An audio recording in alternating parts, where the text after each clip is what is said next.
Good morning. Today is July 22, 2026, Wednesday. The first reading was coming from Song of Solomon, chapter 3, verses 1 to 4. The bride responds. On my bed night I sought him whom my soul loves. I sought him but found him not. I will rise now and go about the city in the streets and in the squares. I will seek him whom my soul loves. I sought him, but found him not. The watchmen found me as they went about in the city. Have you seen him whom my soul loves? Scarcely had I passed them when I found him whom my souls love. For you my soul is thirsting, O my Lord, my God. O God, you are my God. At dawn I seek you. For you my soul is thirsting. For you my flesh is spinning, like a dry, weary land without water. For you my soul is thirsting, O Lord my God. I have come before you in the sanctuary to behold your strength and your glory. Your loving mercy is better than life. My lips will speak your praise. For you my soul is thirsting, O Lord my God. I will bless you all my life. In your name I will lift my hands. My soul shall be filled as with a banquet.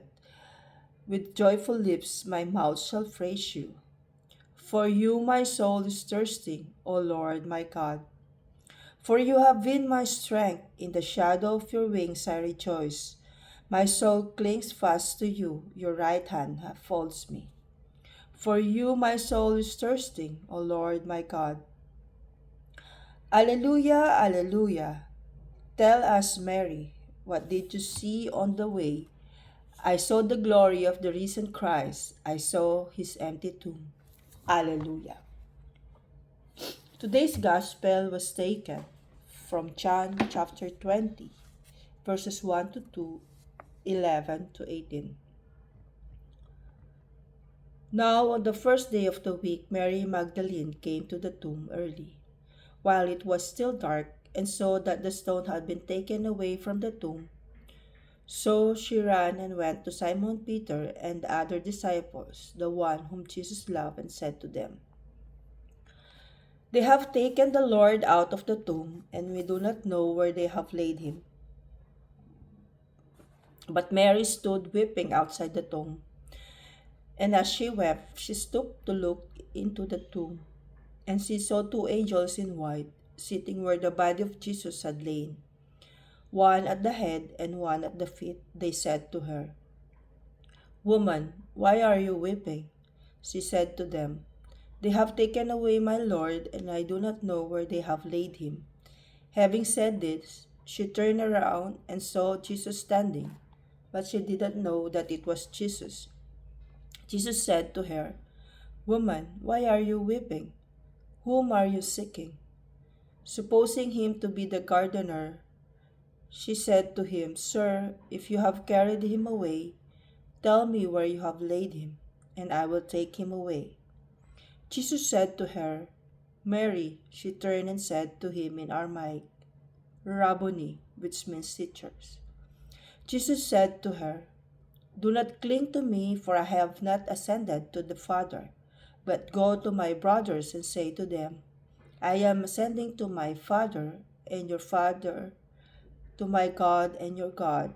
Mary Magdalene went and announced to the disciples, I have seen the Lord, and that he had said these things to her.